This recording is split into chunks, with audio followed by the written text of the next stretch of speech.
It was a Sunday evening, quiet in the house, the kind of evening where you expect warmth and rest. I had just set down 2 cups of tea on the table, hoping my daughter would sit with me for a while. She walked in, scrolling through her phone, hardly glancing at me. Her tone was sharp, colder than I'd ever heard before, when she muttered, "You're becoming such a burden, Mom." The words sliced through the air, cutting deeper than any knife could. For a moment, I thought I had misheard. My heart froze, my hands trembled against the cup, and I could hear the faint clink of porcelain as if the room itself had gone silent to listen to my humiliation. A burden? I stared at her, waiting for her to laugh, to tell me it was a cruel joke. But she didn't. She didn't even look up. My daughter, the child I had carried, protected, and sacrificed everything for, had just labeled me as dead weight. I couldn't find my voice. My throat felt dry, my lips heavy. Inside my head, 1,000 memories collided all at once. Her first steps when she clung to my finger. Her first day at school when she cried until I promised I'd be waiting at the gate. Her teenage years when I stayed up all night working overtime just to make sure she had the dress she wanted for prom. And now, she couldn't even stand to look at me. I whispered, "Is that really how you see me?" Her eyes flickered up for a moment, cold and impatient. "Mom, I didn't mean it like that. But, honestly, you hold me back. I have a life now. You don't understand how hard it is to take care of you and also build my own future." Her words crushed whatever fragile hope was left inside me. My chest ached, not from anger, but from a grief that words can hardly capture. I wanted to remind her that every dream she chased was built on the foundation of my sacrifices. But what good would it do? So I sat in silence. My fingers curled tightly around the teacup, though I could no longer taste the tea. She went back to her phone, scrolling endlessly. Her face lit up with distractions that mattered more to her than the woman who gave her life. The clock on the wall ticked louder with each passing second, reminding me of the years I had given her, years I could never get back. Each tick was a question. Was it all worth it? Did she ever truly see me? My thoughts spiraled. Maybe I had sheltered her too much. Maybe, in giving her everything, I had unknowingly taught her to see me as nothing. Tears blurred my vision, but I blinked them away. I wouldn't let her see me broken, not tonight. I wanted to scream, to shout that I was not a burden, that I was the reason she had this comfortable life, this dream she was building. But instead, I swallowed my pride. Because sometimes silence speaks louder than words. And my silence in that moment carried the weight of years of sacrifice and disappointment. As she left the room without another glance, I sat there in the dim light, the untouched cup of tea growing cold. My heart replayed her words over and over, a burden, a burden, a burden. Each repetition carved deeper into me, but beneath the pain, something stirred. A faint, quiet voice within me whispered, "This isn't the end. She doesn't know what I still hold in my hands." That night, as I lay in bed staring at the ceiling, I felt an unfamiliar strength rising through my grief. Her words had broken me, yes, but they had also awakened something she didn't expect. She had forgotten who I truly was, what I was capable of, and soon, she would remember. I couldn't sleep that night. Her words replayed in my mind, echoing louder than the ticking clock on the wall. A burden. As I lay in the darkness, memories from years ago came rushing back, as if life itself was forcing me to remember what she had forgotten. I saw myself as a young woman again, standing in a tiny kitchen with peeling paint and a broken stove, my apron stained with grease, my hands rough from scrubbing floors. Back then, money was scarce, but my determination was endless. I worked long shifts at a diner by day and cleaned offices by night, my body aching, but my heart steady with one promise. My daughter would never go without. I remembered carrying her home in my arms after long days, too tired to walk on her own. I remembered the nights I stayed awake sewing patches on her clothes so she would look presentable at school. I remembered skipping meals so she could eat more. My hunger didn't matter. Her smile did. Every sacrifice felt worth it in those moments. She was my reason to keep pushing forward. Even when exhaustion burned through my bones, I looked at her sleeping face and told myself, one day she will understand. One day she will see. When she got older, the sacrifices grew larger. I gave up the chance to remarry because no man came before her. I turned down promotions because they required me to move away, and I refused to uproot her from the school she loved. I even pulled from the little savings I had to pay for her dance classes, because when she said she wanted to twirl like the girls on TV, I couldn't say no. And when college came, oh, the battles I fought, the endless forms, the loans, the late nights working extra shifts so tuition could be paid. There were nights I thought my body would collapse from exhaustion, but every time she walked across a stage, accepted an award, or wore a cap and gown, I felt alive again. It wasn't my victory, but it was my reward. Yet now, standing in my living room with her voice still echoing in my ears, I realized something painful. She didn't remember those nights. She didn't remember the sacrifices. To her, they had vanished, erased by the comfort they had created. She had built her new life on my broken back, and in her eyes, I was no longer the foundation. I was just weight holding her down. I sat in silence, asking myself over and over, did she really not see? Or did she choose not to see? And still, a part of me wanted to excuse her, to soften the cruelty. Maybe she was stressed. Maybe she didn't mean it. But deep down I knew. Those words had come from somewhere real. They had been building inside her, hidden beneath smiles and quick hugs. And tonight, they finally slipped out. As dawn crept through the curtains, I realized the cruel truth. The child I had once carried in my arms now looked at me as a burden. And yet, she had no idea just how much of her world still rested in mine. The weight of my sacrifices pressed heavy on my chest. But beneath that weight, a spark of resolve began to grow. If she could forget everything I had given up for her, then maybe it was time for her to learn in a way she could never ignore.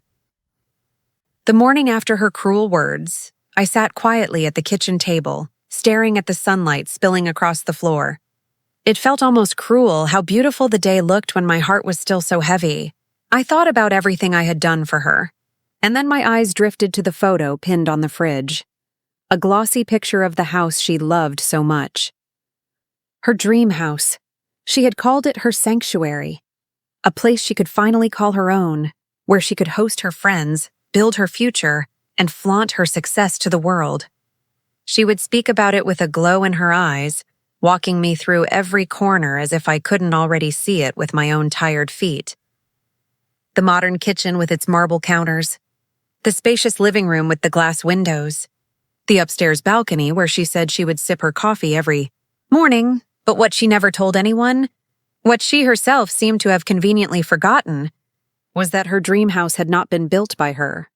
Alone behind the polished walls and the shining floors lay my fingerprints, invisible to everyone but me. It was my savings, chipped away from years of skipped luxuries, that filled the down payment gap. It was my name, quietly added to the paperwork. That helped secure the loan when her credit wasn't strong enough on its own. I remembered sitting in the loan officer's office, my hands folded tightly in my lap as he looked at her application. His eyes flicked up, doubtful. But when I placed my documents on the desk, when I agreed to back her, suddenly doors opened. She walked out beaming, thanking me with quick words that sounded more like obligation than gratitude. Still, I smiled. Because a mother doesn't help her child expecting repayment. A mother helps because love doesn't calculate debts. But now, after hearing her call me a burden, the house I once admired through her eyes began to look different. It was no longer a sanctuary. It was a monument, not to her independence, but to my sacrifices that she had erased.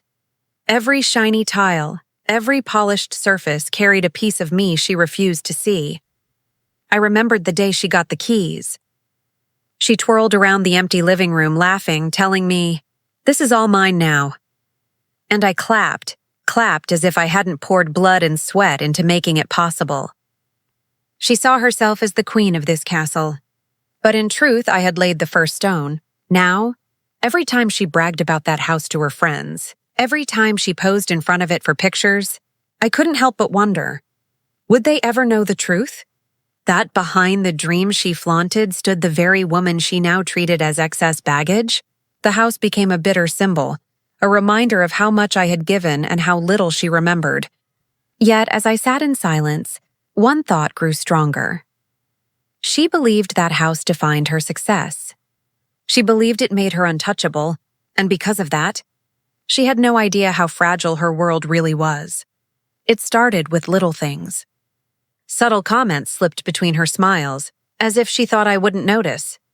When friends came over, she would laugh and say things like, "Oh, Mom doesn't really get this modern stuff. She's old-fashioned." The words seemed harmless on the surface, but I could hear the undertone. Shame. She wasn't proud of me. She was embarrassed by me. I tried to brush it off at first. I told myself, she's just stressed. She doesn't mean it. But as time went on, the little things grew sharper, cutting deeper. One evening, she invited a group of her friends and her in-laws over to the house. She wanted to show off the new chandelier she had just installed. I helped set the table, carefully laying out the plates and silverware the way she liked. I thought, maybe this time she'd acknowledge me. Maybe she'd introduce me as the woman who raised her, who helped make this house possible. But when the guests arrived, I was barely visible. She smiled brightly at them, showing them the open kitchen, the wide staircase, the view from the balcony. She spoke as though the house was entirely her achievement, her hard work, her pride. My presence was nothing more than background noise. At dinner, one of her friends glanced at me and asked politely, "So, do you live here too?" My daughter gave a tight laugh and said, "Yes, for now. But you know how it is. Taking care of older parents can be a lot sometimes." The room chuckled lightly, as though she had told a harmless joke, but inside my chest caved in. I lowered my gaze to the tablecloth, my cheeks burning with humiliation. She wasn't just dismissing me. She was mocking me in front of strangers. I wanted to speak, to remind her of the nights I had carried her through sickness, the mornings I had gone hungry so she could eat. But the words caught in my throat. I sat in silence, my dignity shrinking with every laugh that followed her careless remark. Later that night, after the guests had left, I tried to tell her how those words hurt. My voice was soft, almost pleading. "Why would you say that about me in front of everyone?" She rolled her eyes, arms crossed. "Mom, don't take everything so seriously. People expect me to be independent. Do you know how it looks when I still have to live with you? It makes me seem weak. I don't want people to think I can't handle my own life." Her words hit me harder than any insult could. I wasn't her comfort, her foundation, her pride. I was her weakness. That night, as I lay awake, I realized her mask of gratitude had finally fallen away completely. She no longer tried to hide how she felt. To her, I wasn't the mother who had given her everything. I was a shadow she wanted to erase, and yet she had no idea of the truth. She had no idea how much of her life was still tied to me, how her dream house still rested on the sacrifices she so easily dismissed. Her cruelty burned me. Yes. But it also clarified something deep inside. I could endure her insults, her shame, her disregard. But what I could not endure was her forgetting who I was, and soon she would remember.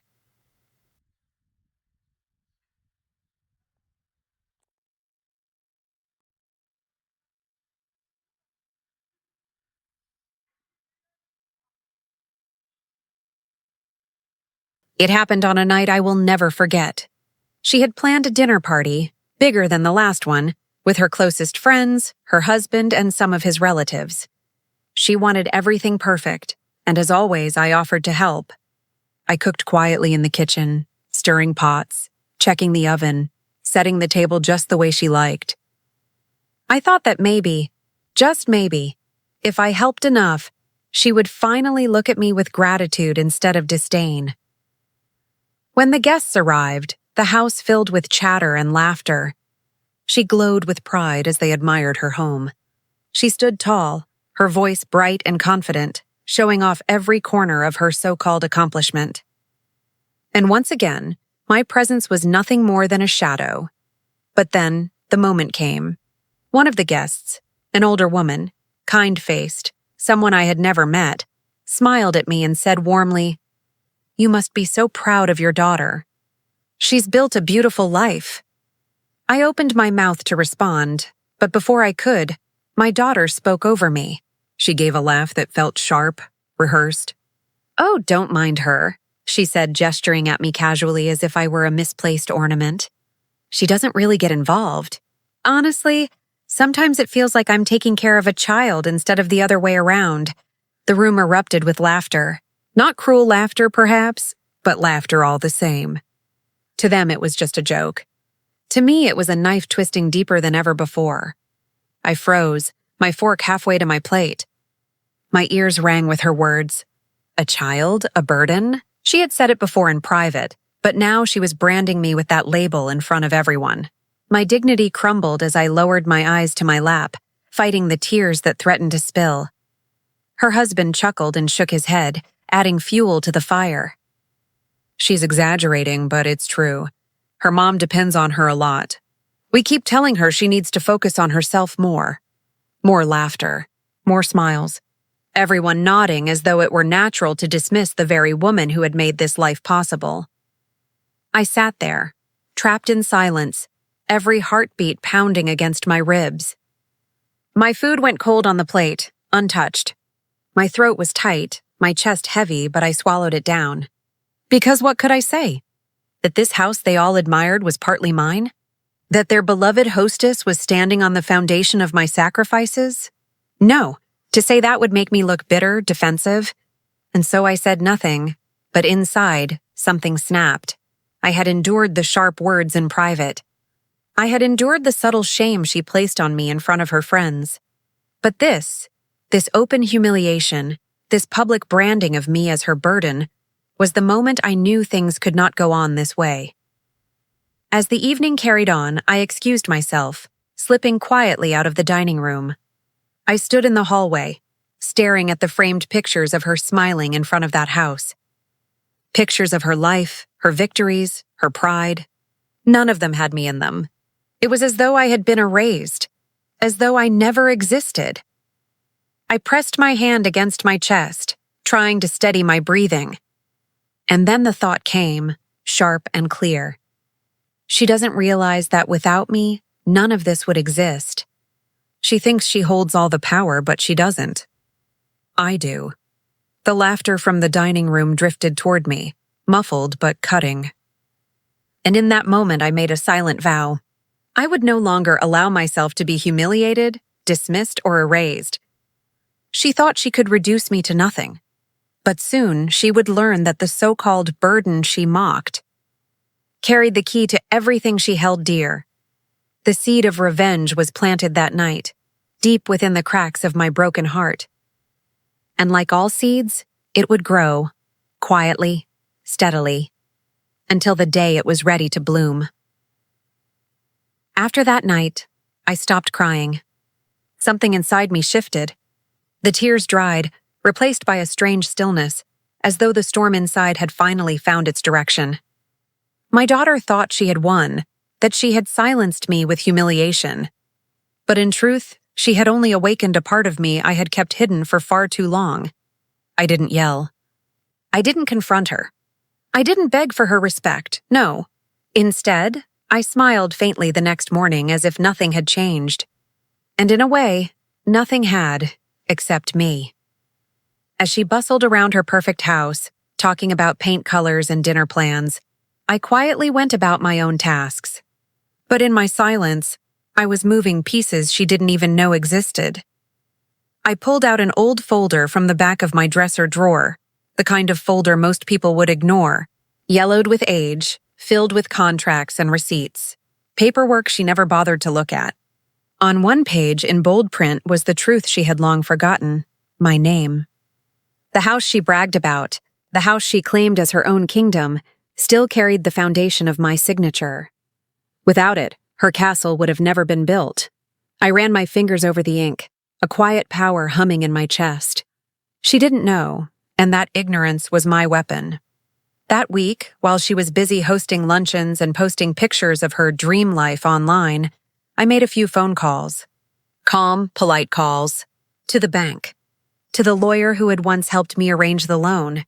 To people who remembered me not as a burden, but as the woman who signed on the dotted line when her daughter couldn't. Every call was careful, deliberate. Not rash, not emotional, just necessary.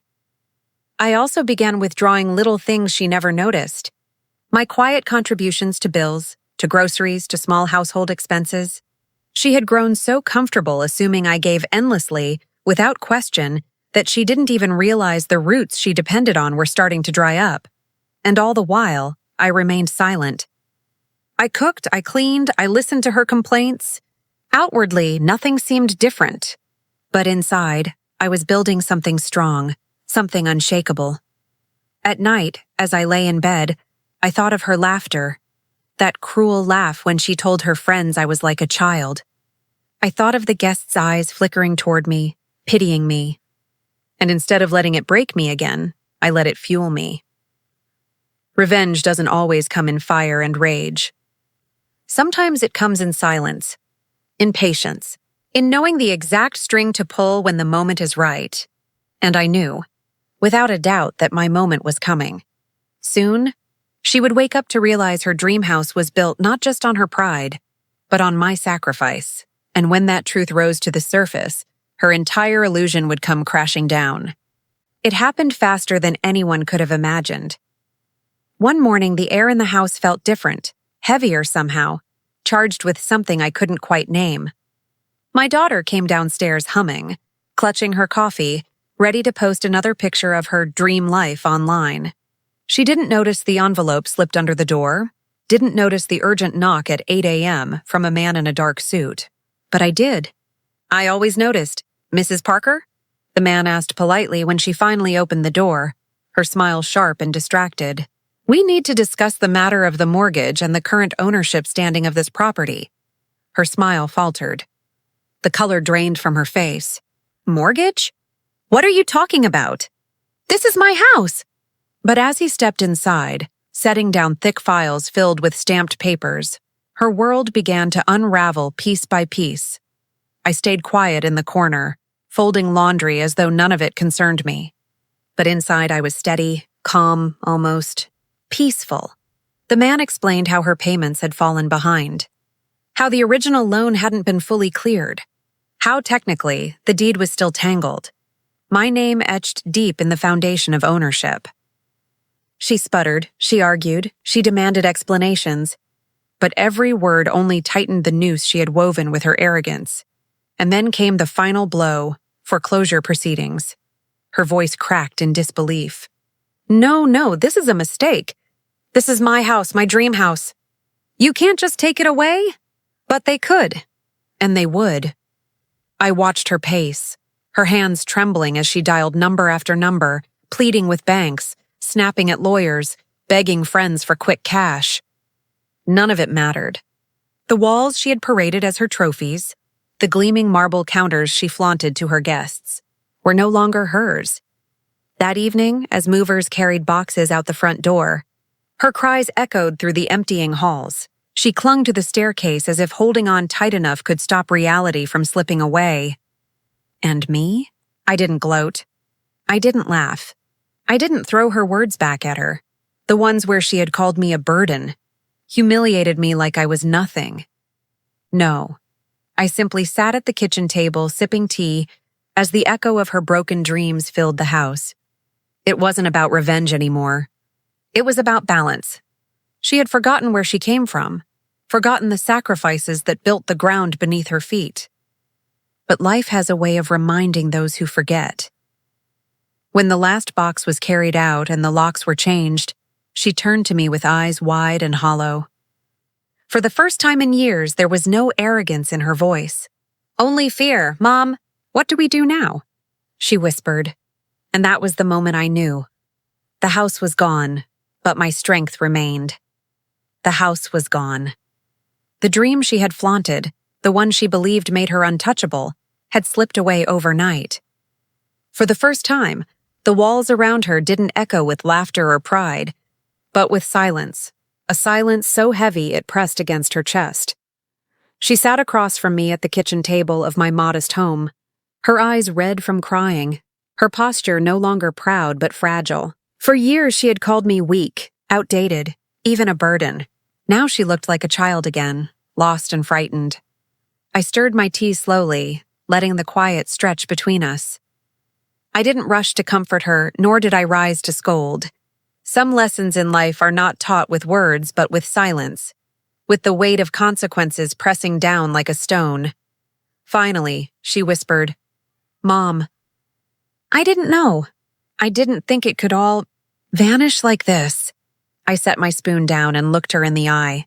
"That's the problem, sweetheart. You thought everything you had was permanent. You thought I was the one holding you back. But you never realized I was the one holding you up." Her lips trembled, but she didn't speak. I let my mind drift back through the years. The nights I had stayed awake, working shifts long after my body screamed for rest. The savings I quietly poured into her education, her business ventures, and finally, that house. She thought it was her dream, but she never once asked whose sacrifice built the foundation.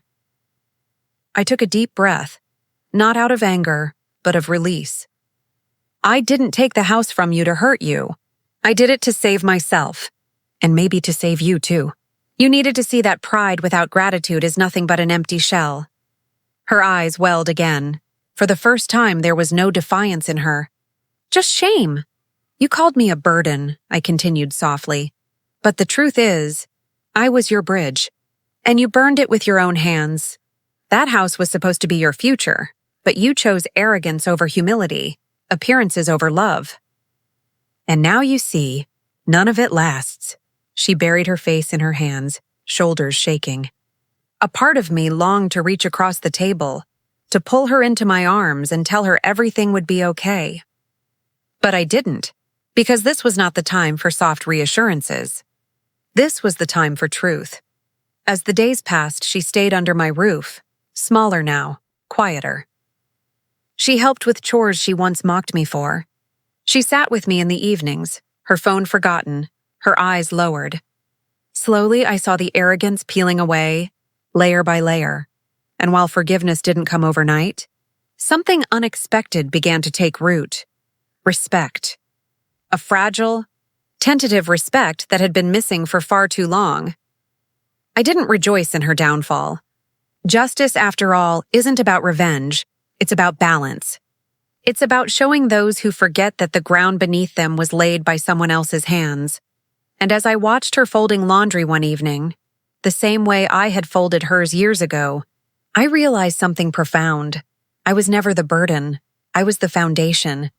And sometimes, life has to strip away the illusions for the truth to shine through. Her dream house vanished. Yes. But perhaps in its place, a different kind of home could finally be built. One made of gratitude, humility, and a bond that, if she nurtured it, could last far longer than brick and stone ever could. And so the burden became the lesson.